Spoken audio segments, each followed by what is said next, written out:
যুব ক্রীড়া দপ্তরের উদ্যোগে খোয়াই জেলাভিত্তিক খোখো ও হ্যান্ডবল প্রতিযোগিতার শুভ সূচনা হলো আজ। জেলাভিত্তিক এই প্রতিযোগিতাকে কেন্দ্র করে এক অনুষ্ঠানের আয়োজন করা হয় আজ। অনুষ্ঠানটি অনুষ্ঠিত হয় আজ বেলা 12টায় খোয়াইয়ের সিনথেটিক ফুটবল মাঠে। এই উদ্বোধনী অনুষ্ঠানে উপস্থিত ছিলেন খোয়াই জেলা পরিষদের সভাধিপতি অপর্ণা সিংহ রায়, খোয়াই পৌর পরিষদের ভাইস চেয়ারম্যান নিবাস সাহা, খোয়াই ভলিবল অ্যাসোসিয়েশনের সভাপতি অনিমেষ নাগ, খোয়াই যুব ক্রীড়া দপ্তরের আধিকারিক দিবাকর দেবনাথ সহ অন্যান্য অতিথিরা।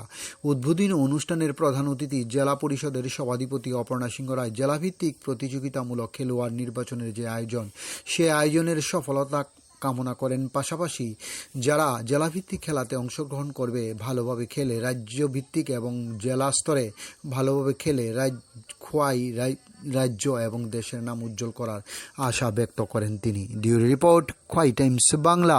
জেলার সেই ক্রিয়া আপনারা ছড়িয়ে ছিটিয়ে দিচ্ছেন, ধন্যবাদ জানাই আপনাদেরকেও। আমি খুব সংক্ষিপ্ত আকারে 2-4টি কথা বলবো।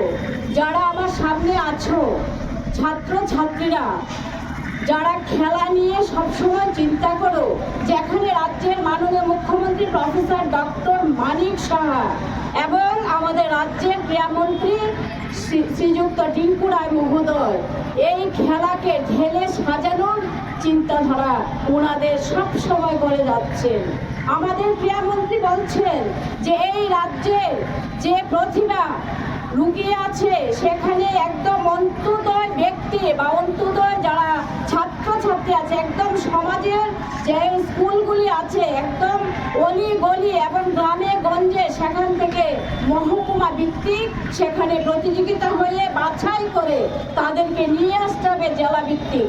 জেলা থেকে তাদের প্রতিভা যারা দেখাতে পারবে তাদেরকে রাজ্যে নিয়ে যাওয়া হবে, এবং সেখানে যদি তোমরা তোমাদের প্রতিভা দেখাতে পারো তাহলে তোমাদেরকে সেই সর্বভারতীয় স্তরে তোমাদের যেতে হবে খেলার জন্য।